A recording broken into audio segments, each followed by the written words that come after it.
Greetings. Hey, thanks for joining us here on the Do Business Better podcast. Got a great episode for you today because I've got a great guest. His name is Tom Cunningham, and he is a first-generation farmer that saw an opportunity in agriculture, and he's created a company called Grazr. Grazr aims to be the AirBNB for farmers to sell their meat.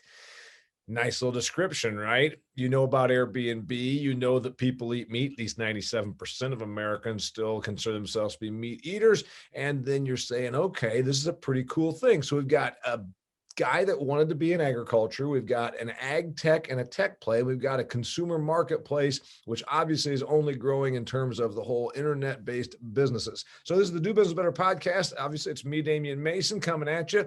Please subscribe to this and subscribe to my YouTube channel. YouTube is Damian Mason channel. You can watch as well as listen on the normal audio formats wherever you get your podcasts, on Stitcher, iCloud, iTunes, whatever the hell, SoundCloud, all those places. Anyway, Tom Cunningham, welcome to the Do Business Better podcast. Hey, thanks so much for having me, Damon. Really appreciate it. You're a 37-year-old guy in Columbia, Tennessee. Start me on this path. Your background.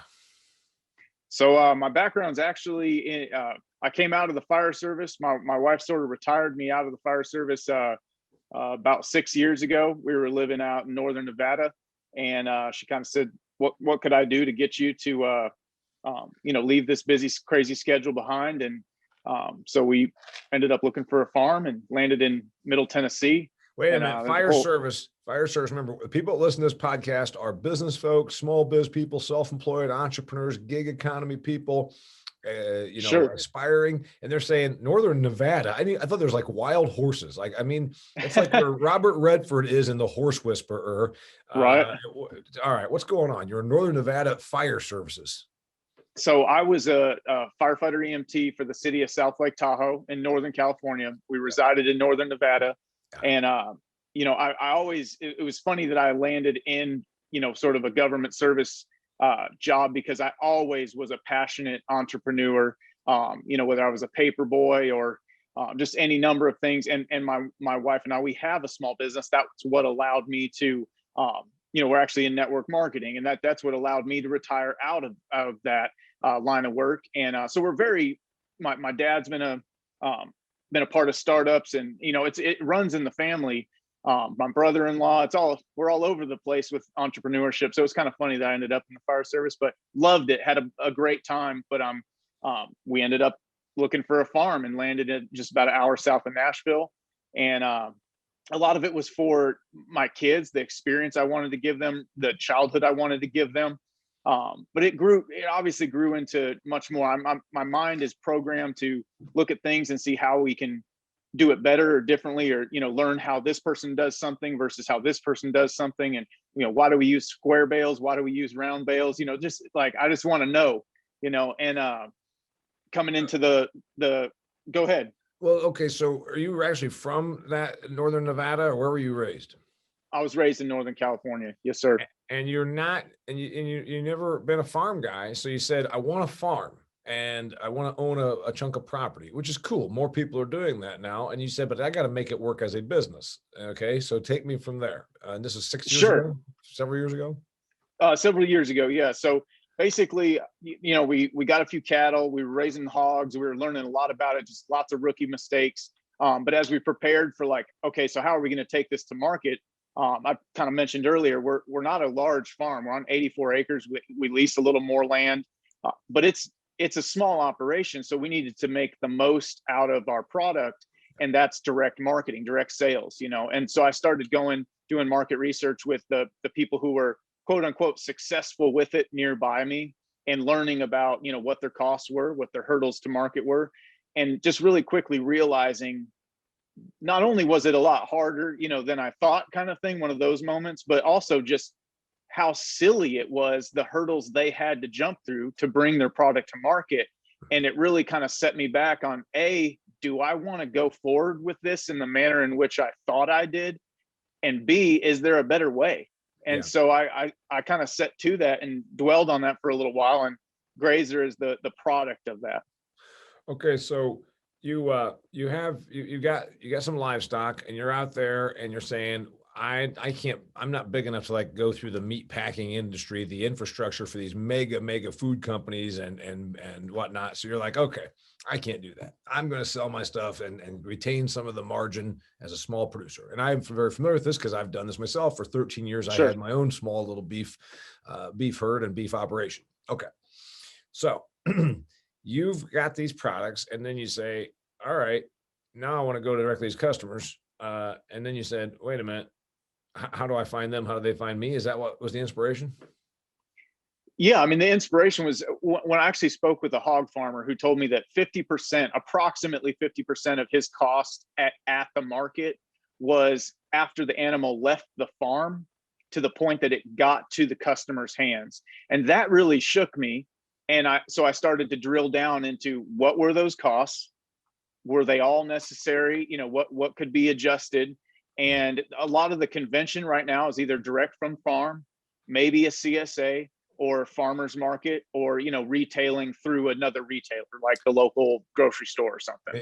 You know, Tom, that I'm an ag guy as well as a small biz entrepreneur minded guy. Some of the people listening to this podcast don't know what a CSA is. So explain real quickly. In general, most meat that the average consumer eats comes from a large. I'll go ahead and give them this background, then you can tell. Sure, please. So, dear consumer, dear listener, viewer, and obviously you keep up with me, you know I'm an ag guy. And so most meat that you consume, you go to the grocery store and buy it. It was raised in a industrial agricultural system. And it's not a bad thing. It just means that we're very good at making food, just like we make automobiles and computers, whatever. It probably was processed by one of the 4 big meat processing companies, the Cargills and the Tysons of the world. And it probably went through an amazing infrastructure where there'd be, thousands of head of animals going through a facility each day, being slaughtered and cut and packaged and then distributed all over the United States of America. That's how it typically works. Mr. Cunningham here has a different model because he's small. So tell him your model versus what I just explained that the average consumer eats when they go to Kroger or Walmart and buy a package of meat. Sure. And do you mean, just to clarify, the current local meat model or the Grazr model? I want you to do both because I think that you are attempting to improve upon the current. And then before we do that, CSA, what's CSA mean? It's community supported agriculture. It's usually like a weekly pickup of a curated amount of fruit, veggies, and maybe meats, depending on what the farm produces. So a person that wants to be involved, and this happens more in larger metropolitan areas. It doesn't happen in my hometown of Huntington, Indiana. It happens more if you're on the outskirts of Seattle. You get people to subscribe and they say, I want to support farmer Tom Cunningham, and I'm going to do this through community supported agriculture. How does it work? You then prepare a bucket of goods, a bag of product once a week or month, and then they give you money for that. And it's that way you have an outlet for your product. Am I right? Absolutely. Yeah. And there's pros and cons to it. And frankly, I think the market speaks for itself that we really haven't, perfected the acquisition of the supply chain between local farm and local customer, not nearly as well as the industrial model has. And so that's really what I set out to do. So local meat currently, a very common way, there's a number of ways, is either direct from farm, where you go buy it from the little farm store, or you meet them out at the farmer's market, say, which is a very culturally significant thing in modern America. We love our farmers markets. Generally speaking, it's a fun thing to go do for a lot of people. It's still very niche. Now that would be the typical way to go about it. There are a lot of costs when you talk about that. Say that hog or that beef needs to be taken to a processor that's USDA, which there are different requirements for processing in the United States according to regulations. USDA is for retail if you're going to sell it in cuts. Custom processors are for private use and do not have the same requirements as far as the killing and the processing goes. So it needs to go to a USDA inspected processing plant in order to be sold to the public, and then come home. That could be hours away for the farmer. And then you're having to choose the cuts and make sure that the cuts you choose are what the market desires, right? So there's a lot of front end cost to the farmer and front end risk, because what if they don't want whole loin, of a hog that week? They want, slices, or just steaks. So there's a number of means of different mechanisms there. And then of course you're transporting it at the required temperature back and forth to market. You're storing it on your farm. You're spending the hours or the employee hours presenting it to the public at the farmer's market. It's really cumbersome. So when you walk by that local beef spot at the farmer's market and you see, sirloin for, $17, $18 a pound, it's not a greedy farmer situation. He's done a phenomenal job probably of raising that animal. It's a matter of all the hurdles he has to get over and the cost he incurs to get that finished animal to the market in your hands. So the Grazr model is sort of a simplification of that. And we say, hey, if we can sell a cow in 4 quarters and just have the farmer drop it off at the processor and the customer pick it up from the processor, we can alleviate a massive amount of risk and cost from the farmer, and at the same time hand over a bunch of that savings to the customer in affordability. And by bringing everybody under one roof, it kind of has that Airbnb effect, if I may, in regards to, instead of going and finding that individual website for the rental in Lake Tahoe or Colorado somewhere, everyone's under one roof.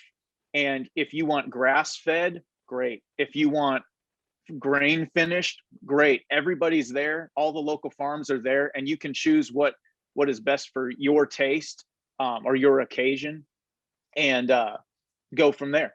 It gives you a large amount of variety for a great price. So you've explained the concept in a little bit more nuts and bolts fashion. The person that's listening to this right now says, hey man, that's interesting. I'd love to have a couple 100 pounds of meat in my freezer, because God knows with this COVID stuff, and then we had runs on the groceries and people got scared. How do I do this? How does the person do this right now? Right now they want to do it. Tell them how.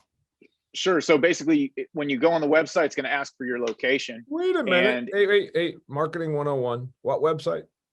Well, it's going to be Grazr.net, and we're literally pre-launch right now for this area, and it will be nationwide. But it's Grazr.net, and our current, for just information, is Grazr.press. But you go on the website, it'll challenge you on your location. And then it'll ask you to choose your preferred local processor. Now, that processor could be 50 miles away, could be 10 miles away. There could be 2 or 3 of them to choose from. You choose which one works best for you. And then any animals that the farmers around in that surrounding area have allowed to be dropped off at that processor will show up in your results. So it's all driven off of which processor you're willing to go to. Now, we have vision for delivery and things like that, but right now that's how the mechanism works. Grazr, by the way, ladies and gentlemen, is spelled uniquely. It is not spelled the way you might think. If you're watching it, you can see the t-shirt that Tom is wearing. Tell him how to spell it. How do they spell it? It's Grazr. There you go. Grazr. Grazr.net. Anyway, Grazr. All right. So response. I know you're just starting. This is the exciting part. And I've been out here self-employed for 27 years. I still have the thing where people call you up. Hey man, I want to talk to you. I'll pick your brain. I'm thinking I'll start my business. I'm like, that's fine. But after a while, my brain doesn't need picked. That's what buzzers do to roadkill. They pick the brains out first, along with the eyeballs. But I always say, everybody has an idea, but you got to actually, make it roll. And it's a tremendous amount more daunting than most people realize. And they always think it's about like getting an accountant or whether you have to go get some sort of registration. I'm like, yeah, that stuff is there sometimes, but the real hard part is getting customers. I said, until all that other stuff is just bullshit. You can do all those things. You can get a lawyer, you can have a lawyer do this. You can have an accountant set up a EIN number, for your tax ID. You can set up an LLC. You can do all that stuff. But what you really need before you have a business is a product or a service and a customer. So what's been the response so far? I know you're starting out. What's the reaction? So we've gotten the response has been incredible. So we sort of have three stakeholders to win over. We've got the farmers, of course, and then the processors, and of course the end customer. They're all three important. The processor for us is the most important. So the development of our product has been tailored primarily towards software solutions for the processor, to get them to buy into allowing our transactions to be facilitated through them without incurring any sort of impediment for them and their business process, but quite the opposite, actually bringing a lot of value and efficiency to their model. So there's automated scheduling software, order tracking software, mobile payment portal so that folks can pay on the go, that kind of thing. So as far as farmers have been sort of, I don't want to speak for them and sound too, bold, but kind of clamoring over themselves to like, when can we have this? Because they see the value and the simplicity in it. They see the man hours spent where they're being spent now and see how many they're going to recruit. And then I think that the price, the value proposition for the end customer, we will need to, I was actually watching the educating your customer podcast earlier, and we'll need to make them aware of the value proposition, and that will be the marketing strategy. But the value proposition is there for the customer, that we're going to be able to win them over, at least the segment of the market that is willing to put 100 pounds of beef or 40, 50 pounds of hog in a freezer. Yeah. Speaking of which, now, if I do, you compared it to Airbnb twice now. So I've got a second home. I'm sitting here right now. Let's just say I wanted to rip my winter home in Arizona out for a week and whatever. I set the price. Airbnb doesn't tell me how to set it, because I'm like, I tell you what. Is that the way it is on Grazr? Am I going to say, here's what I want for my steer? That's exactly how it's going to work on Grazr. And that's one of the things I'm really happy about. That's something farmers can struggle to know what that end price is going to be, oftentimes. And so giving them a little bit of security in that area. Now, of course, the market has to support it. And one of the benefits of aggregating all the farms under one roof and creating these like local market pools of data is we will be able to serve the farmer by saying, in your area, the average steer is selling for X amount of dollars in this market right now. So if you're trying to figure out how to price that animal, you say, well, I've got a Jersey beef, I might price it a little lower. That's a dairy cross, where if you're raising, a pure Wagyu, you might know, well, I'm on the higher end of that, but we'll be able to give you some analytics back to help you with that. Yeah. So they set the price. And then what about the price that the middle person, the one that actually brings the animal in there and cuts it up and kills it and makes it all available for the customer? They set their price too, right? Absolutely. Yep. The processor gets their same normal pricing that they would charge any other customer. Okay. Just with the software solutions to help them be more efficient. Tom, you got some investment, a little bit small scale, frankly, small scale compared to, some huge investment pools, but how'd you go about doing that? So we primarily, funded it ourselves until we knew that we wouldn't be able to go the whole way ourselves. And that's myself and my co-founder, Anthony Laney. And we recognized that regulation crowdfunding offered us sort of a unique ability to almost sort of market the product with our stakeholders by reaching out and informing, discerning customers, foodies, people who are interested in where their food comes from, and saying you can actually be a part of owning, quote unquote, at the AirBNB, or, where your food, the Whole Foods, the next place that we could see local food coming from. If that's Grazr, we want to offer our stakeholders an opportunity to be owners and benefit from the success there too. So it is a small offering, but it's going to get us through this next chapter. And bringing in revenue, and that's the key, right? So yeah. So if a person listening to this podcast says, I want to take my thing to the next level, I just need some money behind me, and I don't know if I want to go to the bank because of whatever. So how'd you go about getting the investors again?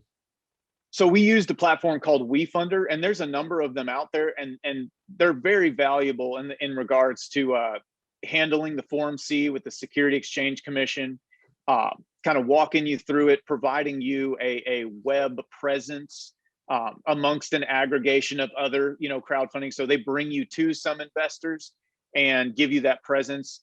They keep you in line because, a lot of entrepreneurs, I mean, that's one of the toughest part about being an entrepreneur is you can't be an expert at everything. So, you might know your market well, but I don't know the Security Exchange Commission's regulations on crowdfunding. I've read them, but that doesn't make me an expert.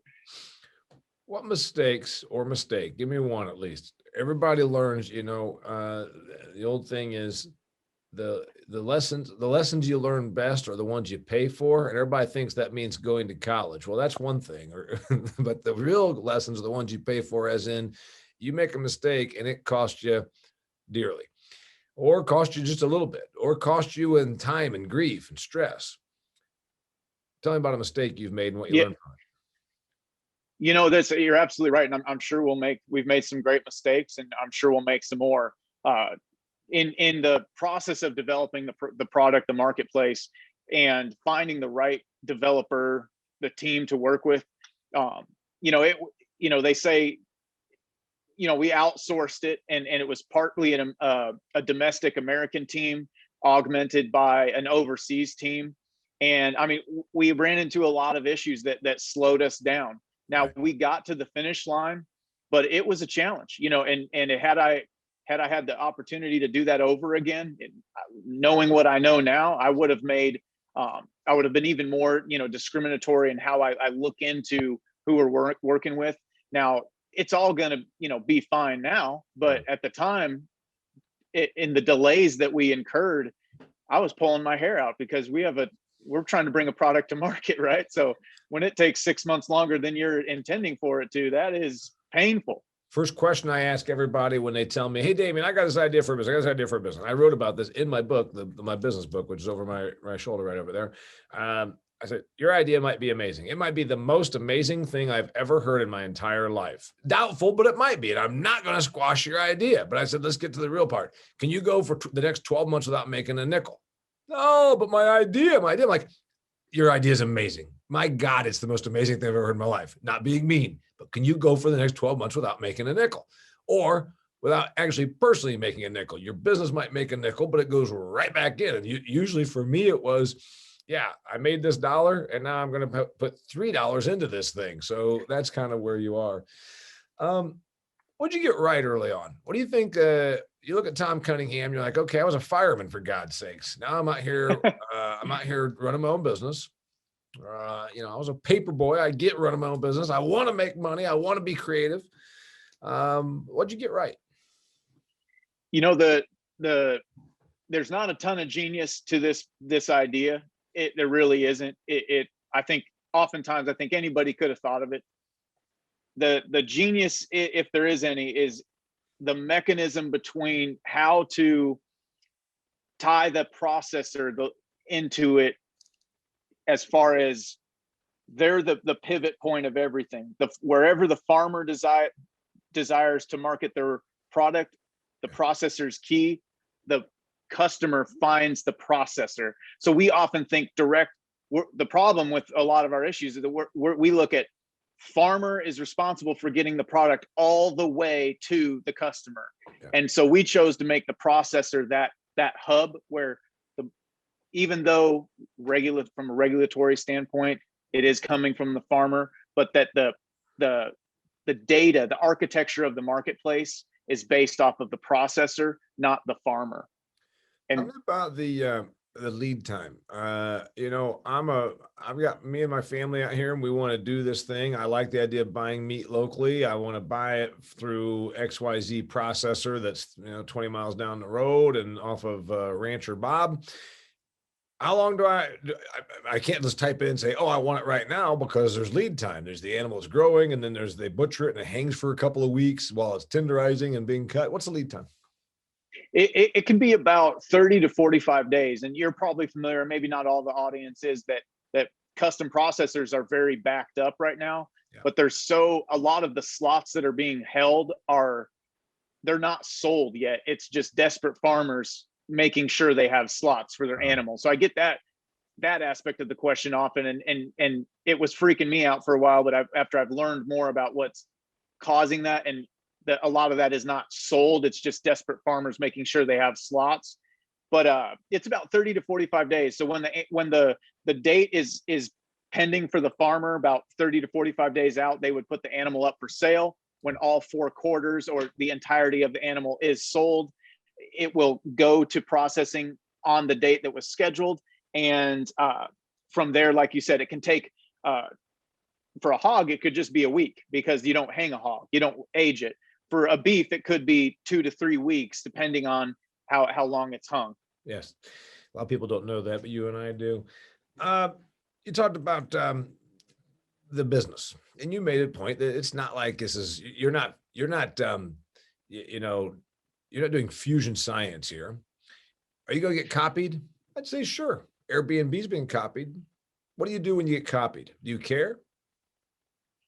I mean, of course we care. It'd be kind of, silly to say we don't care at all, but first to market is important for us. And I know there are other people in the local meat space. There's Crowd Cow and Oink and a number of them, but nobody has approached it the way we are in regards to the hyper local aspect, if you will. And so, yes, could someone come in? But what we want to do is we want to dominate the market. We want to be friends with the processors. We want to have endeared ourselves to the processors, as well as gone further down the road, because a substantial amount of the money we raise is going to go to further feature implementation for processors. So we've built a minimum viable product, but we're gonna make them our friends and take good care of them.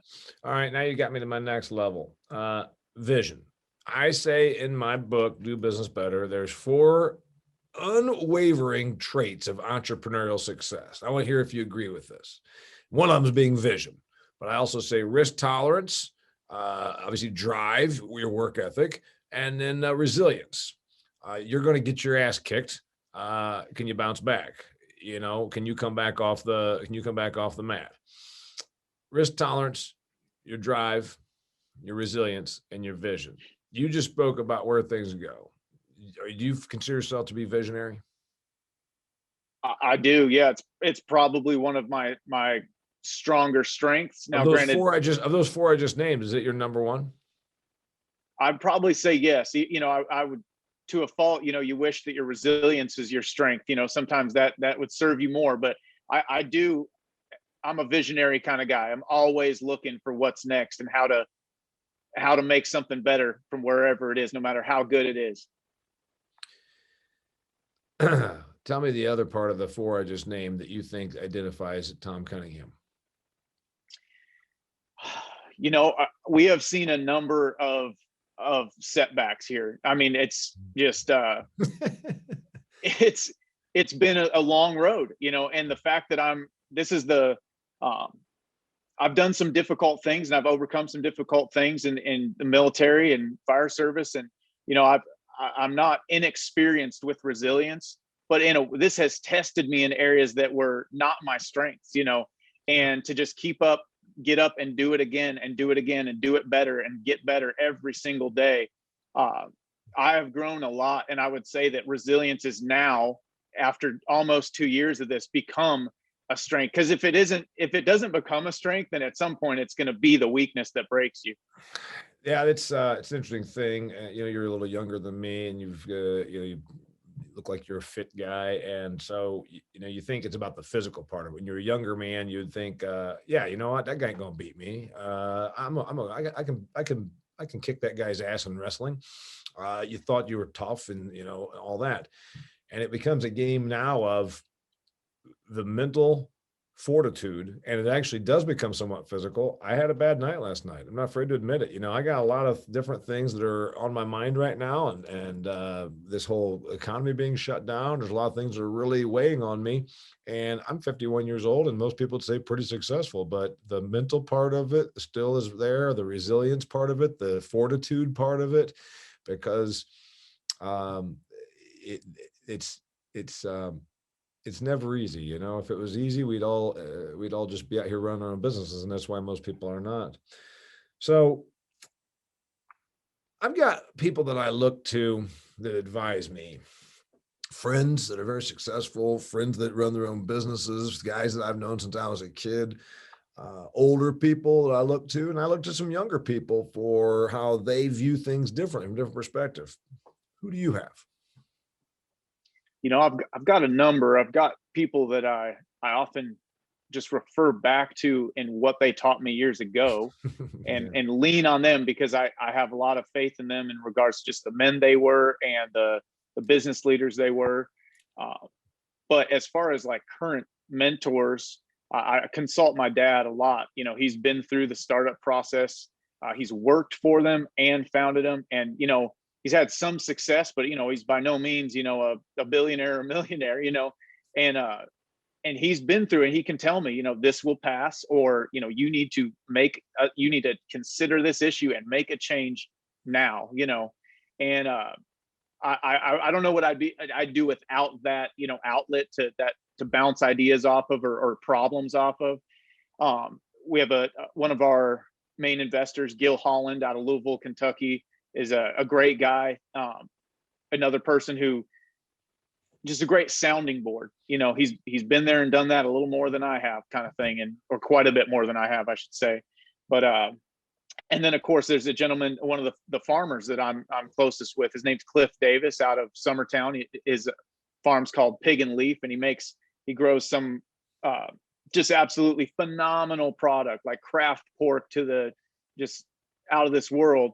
And from a farmer standpoint, he is a small farmer, like really truly small, and he feeds his family off of the farm. And that is a person who I can trust their data. You know what I mean? When he says, I feed my family from this farm, and this is what I know it to be and how it works, that's indisputable for me. And he's been a sounding board for me time and time again, from a market research. Yeah. How would the farmer respond to this sort of way? And then even in the processing realm, one of my local processor buddies, Sean Chapman, out of Bare Bones in Lawrenceburg, Tennessee, he'll pick up the phone and I can throw whatever crazy idea I want at him, and he can tell me that's absolutely ridiculous, or where can we go with that? Yeah, so it's a little bit of a mentoring and then also people you trust angle. And I've been thinking more about this lately myself, about making sure that you've got sort of someone in all those realms. And again, it's got to be a two-way street. It can never be this thing of you're just the taker. That deposit, right. that transaction has to go both ways. You've got to be there for them with the stuff that or that you can provide to them. So yeah. All right. Speaking of providing, one piece of advice, anything that you've learned in your 1.5 to 2 years now of journey of getting Grazr up and going, that a beginning business person, aspiring business person, or existing business person can learn from? Gosh, I would say that, and this might sound kind of cliche, but you have got to believe in your vision and your product, whatever it is that you're pursuing, because it is so easy to have those down days. And if you stop believing, it's done. No progress will be made. That is as far as that will go. So even in the darkest times, and maybe I haven't seen the darkest moment for myself yet, but I find myself having those doubts, and I just have to immediately, whatever I need to do to restore that belief, go there now. Because if you don't believe in it, no one else does yet. That's the whole thing, is nobody believes in it but us until we prove it to the world. Yeah, that's fantastic. And I couldn't agree more on that, because, it's your baby. And like you said, the average person they don't even see it. They don't even see it, let alone fully believe in what it can be, because most people are like, what's this going to be? I don't get it. His name's Tom Cunningham. His company is Grazr. You want to keep up with him. How do they find you and find out more about you? He said Grazr.press. And then Grazr with no E, by the way. Grazr with no E. That's right.